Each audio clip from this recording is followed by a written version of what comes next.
Qala marra Maisarah bin Khunais fil maqabir yauman faqala assalamu alaikum ya ahlal kubur antum lana salafun wa nahnu lakum khalfun farahimallahu iyana wa iyyakum wa ghafara lana wa lakum wa barakallahu lana wa lakum fil qudumi alaihi idza sirna ila ma sirtum ilaihi. Suatu ketika Maisarah bin Khunais, Maisarah ini nama cowok Pak, bukan nama cewek, sama kayak Abu Hurairah, kelihatannya itu nama cewek tapi itu adalah cowok. Maisarah bin Khunais suatu ketika beliau pernah lewat di atas kubur. Suatu ketika pernah lewat di atas kubur, kemudian beliau ini qala assalamu alaikum ya ahlal kubur antum lana salafun wa inna wa nahnu lakum khalfun. Ketika beliau ini lewat di atas kubur, maka beliau ini mengucapkan assalamu alaikum ya ahlal kubur antum salafun wa nahnu khalfun. Maka dari situ kemudian ada hadis yang dianjurkan untuk orang-orang yang lewat di atas kubur atau kita ketika mau ziarah kubur itu ada etikanya. Assalamu alaikum ya dara qaumim mu'minin antum salafuna wa inna insyaallahu bikum lahikun. Itu adalah etika. Kita masuk ke rumah orang itu kan pantasnya kan salam Pak. Begitu juga ketika kita lewat di atas kubur atau kita sedang ziarah kubur, ketika kita duduk kemudian yang diucapkan adalah assalamu alaikum ya dara qaumim mu'minin. Salam untuk kalian semua atau salam penghormatan untuk kalian semua ya dara qaumim mu'minin, wahai orang-orang yang telah menempati rumahnya orang-orang mukmin, yaitu para ahli kubur. Antum salafuna, engkau telah mendahului kami, wa inna insyaallahu bikum lahikun, dan insyaallah kami semua ini akan menyusul kalian semua. Itu adalah etika. Ya, jadi ketika panjenengan cuti kok ziarah ke makam orang tua atau nenek atau siapapun, ini etikanya adalah ucapkan salam assalamu alaikum ya dara qaumim mu'minin antum salafuna wa inna insyaallah atau wa nahnu insyaallahu bikum lahikun. Itu apa namanya etikanya. Farahimallahu iyana wa iyyakum. Semoga, kata Maisarah bin Khunais, jadi Maisarah bin Khunais ini sedang mendoakan orang-orang yang ada di alam kubur. Farahimallahu iyana wa iyyakum. Semoga Allah merahmati saya Maisarah bin Khunais dan kepada kalian semua wahai ahli kubur. Waghfaralana walakum, dan semoga Allah mengampuni saya dan mengampuni kalian. Wa barakallahu lana walakum, dan semoga Allah memberkahi kami juga kalian semua. Fil qudumi alaihi idasirna ila masirtum, ketika kami akan menyusul sebagaimana kalian ini sudah pulang ke rumah kalian di alam kubur. Jadi ziarah kubur itu sebenarnya mengingatkan kita bahwa rumah yang abadi adalah alam kubur. Kita dari tanah diciptakan kemudian menjadi manusia di atas bumi. Setelah kita menjadi manusia akan kembali lagi dikembalikan ke tanah. Makanya dalam Quran itu ada ayat minha khalaqnakum wa fiha nu'idukum wa minha nukhrijukum taratan ukhra, bahwa kalian wahai manusia, kata Allah, minha, dari bumi aku ciptakan engkau, kepada bumi aku akan kembalikan engkau, dan dari bumi lagi engkau akan aku keluarkan untuk yang kedua kalinya, yaitu ketika sudah yaumul mahsyar. Makanya kalau ada orang kok jalan kemudian dia ini tidak punya rendah hati, itu sama dengan mungkin bisa jadi dia bukan tercipta dari tanah. Jadi logikanya, akalnya manusia Ya pantasnya itu kalau kita diciptakan dari tanah, kita itu juga harus punya sifat rendah hati. Harus punya sifat rendah hati. Sama orang yang lebih tua, sama orang yang kita anggap tua, kita harus punya rendah hati. Lah, tanah itu adalah bagian dari tempat kita untuk mengaca, untuk bercermin bahwa kita ini tercipta dari tanah. Kalau kita mencari mana yang lebih mana yang lebih hebat, maka tentu setan iblis itu bahan ciptaannya dia lebih mulia, Pak. Makanya sampai di ayat ada khalaqtani min nari wa khalaqtahu min tin. Bahwa aku, kata iblis, diciptakan minar dari neraka, wa khalaqtahu, sedangkan Nabi Adam itu diciptakan dari tin, yaitu ndut atau tanah. Maka kalau dibandingkan tanah sama api, itu lebih mulia api, karena api ini bisa membakar, api bisa menjadikan air menjadi mendidih dan seterusnya, sedangkan tanah ya kayak begitu. Nah, tapi Allah ini walaqad karramna bani Adam, memuliakan yang namanya bani Adam. Qala faradallahu ruh ila jasadi rajulin minhum fa'ajabahu bilisanin fasihin. Nah, kemudian setelah Maisarah bin Khunes tadi ini mengucapkan salam, maka tiba-tiba seketika itu Allah ini mengembalikan ruh kepada ahli kubur. Jadi nempelkan roh, menyatukan roh dengan ahli kubur, jasadnya ahli kubur tadi itu. Kemudian dari situ ada suara jawaban yang fasih. Fa'ajabahu bilisanin fasihin tubalakum ya ahlad dunya tahujjuna fi kulli syahrin arba'a marrat. Ketika Maisarah bin Khunes ini mengucapkan salam, maka yang dijawab itu bukan salamnya. Jadi roh yang menyatu dengan jasadnya ini menjawab, tapi bukan menjawab salam. Jawabannya adalah tubalakum ya ahlad dunya tahujjuna fi kulli syahrin arba'a marratin. Beruntung sekali. Tuba itu artinya kalau bahasa Jawa itu bejo banget, beruntung sekali, sangat beruntung.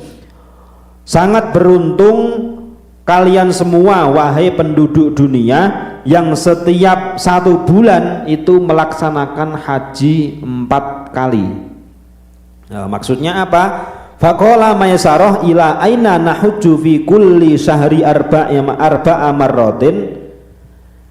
Dari mana kok kamu ngomong kalau saya ini berhaji setiap sebulan itu sebanyak 4 kali?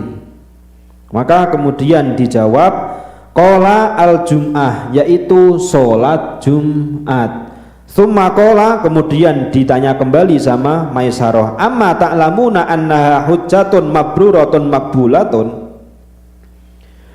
Kalau kamu menjawab bahwa sholat Jumat itu dikatakan sebagai haji, lantas bagaimana logikanya? Apa yang kamu tahu bahwa sholat itu merupakan haji yang mabrur, yang makbul, yaitu yang diterima oleh Allah? Maka qala akhbirna ma nudawimu alaihi yarhamukallahu. Qala al istighfar ya ahlad dunya. Ajari aku, kata Maisarah, ajari aku tentang apa yang aku bisa lakukan selama saya masih ada di dunia. Yarhamukallah, qala al istighfar. Kata ahli dunia, kata ahli kubur ini menjawab istighfar. Jadi ketika Maisarah tanya kepada ahli kubur, apa yang bisa aku lakukan? Maka dijawab sama ahli kubur istighfar. Anfa'ul asya' fil akhirah, bahwa istighfar adalah sebaik-baik perkara di akhirat nanti. Jadi ketika kita ini mau istighfar, mau sholat, itu adalah sebaik-baik perkara di dunia yang sangat bermanfaat ketika nanti di akhirat. Di akhirat tidak ditanya, Pak, berapa gajimu di Tembagapura, berapa tabunganmu, berapa mobilmu, berapa anakmu, berapa rumahmu, tidak. tapi sebanyak berapa kali atau seberapa lama engkau ini menyembah kepadaku, kata Allah. Maka sebaik-baik perkara di akhirat nanti adalah orang yang mau membaca istighfar. Qala fama mana'aka an taradda alaina salam. Nah, kemudian Maisarah bin Khunais ini bertanya, oke, kalau emang itu istighfar adalah hal yang baik, terus kenapa kamu tadi ini tidak menjawab salamku? Aku ucapkan salam tapi kalian tidak menjawab salamku, sedangkan kalian ini menjawabnya hanya malah tuba li ahli dunya, yaitu tuba li ahli dunya. Sangat beruntung sekali orang-orang yang menjalankan haji sebanyak 4 kali, tapi kalian tidak menjawab salamku. Nah, dijawab sama ahli kubur. Qala assalamu hasanatun wal hasanatu qad rafa'at anna fala hasanata lana tazidu wala sayyi'ata lana tangkusu. Wahai ahli dunia, bahwa salam adalah termasuk perkara baik. Wal hasanatu qad rafa'at, dan sebuah kebaikan, setiap kebaikan yang dianggap baik di dunia itu telah diangkat oleh Allah ketika saya sudah ada di alam kubur. Maksudnya adalah ketika saya sudah sampai di alam kubur, maka saya tidak bisa berbuat baik apapun. Salam ini adalah sebuah amal baik. Tapi karena saya sudah mati, saya sudah di alam kubur, maka saya tidak bisa lagi berbuat baik meskipun hanya sekedar mengucapkan salam. Maka fala hasanata lana tazidu, tidak ada kebaikan sama sekali yang bisa menambah amalku ketika aku sudah ada di kubur. Tidak ada kebaikan yang bisa bertambah. Kemudian wala sayyi'ata lana tangkus, tidak ada kejelekan yang berkurang dariku. Artinya orang yang sudah meninggal itu tidak bisa berbuat kebaikan, ya tidak berkurang kejelekannya.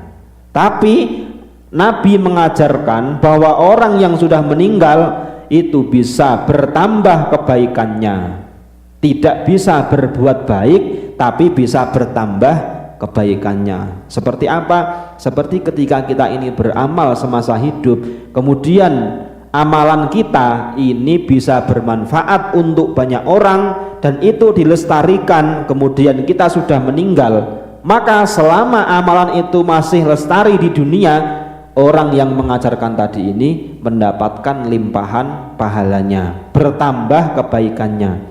Tapi kalau melakukan kebaikan tidak bisa, melakukan kebaikan tidak bisa. Tapi kalau bertambah kebaikannya itu masih bisa. Ya, seperti misalkan kita banyak bersedekah, banyak membantu orang, banyak membantu majelis-majelis, itu bisa menjadikan amal kita ini terus bertambah sampai kita sudah meninggal. Qala qad radina ankum ya ahlad dunya biqaulikum lana rahimallahu fulanan al-mutawaffa. Nah, maka dari situ itu adalah pesan untuk engkau wahai ahli dunia, dan aku telah ridho atas apa yang kalian ucapkan kepadaku. Jadi ketika kita ini berziarah kubur, ziarah untuk keluarga kita, maka yang diucapkan dari ahli kubur, ahli mayat kita adalah satu, yaitu matur suwun, terima kasih. Terima kasih adalah ungkapan rasa ridho, rasa puas. Ahli kubur telah dikirimi sebuah doa, telah disedekahi lewat doa, maka ahli kubur ini menjawab puas dengan terima kasih atau dengan alhamdulillah, karena telah mendapatkan limpahan berkah. Itu adalah salah satu cerita yang memperbolehkan bahwa ziarah kubur ini tidak dilarang. Ziarah kubur itu juga termasuk menjadi nasihat yang bisa memutus nikmat di dunia yang bersifat enak. Itu adalah hanya mati. Siapapun banyak duitnya, banyak hartanya, banyak istrinya, banyak anaknya, enak makanannya, itu yang bisa memutus satu-satunya adalah mati. Maka aksiru dzikra hadzimil ladzat, kata Nabi, perbanyaklah ingat pemutus kenikmatan. Artinya ya, kita ini juga ingat akan mati kita. Sebagaimana bahwa ikmal lidunyaka ka'annaka tasta'ishu abadan, beramallah, bekerjalah untuk duniamu seakan-akan kamu ini akan hidup selamanya. Ketika hari ini kita bekerja belum berhasil, berarti masih ada hari besok. Belum berhasil, masih ada hari besok. Tapi wa'mal li akhiratika ka'annaka tamugodan, ka'annaka tamutugodan, dan beramallah untuk akhiratmu seakan-akan besok kamu ini mati.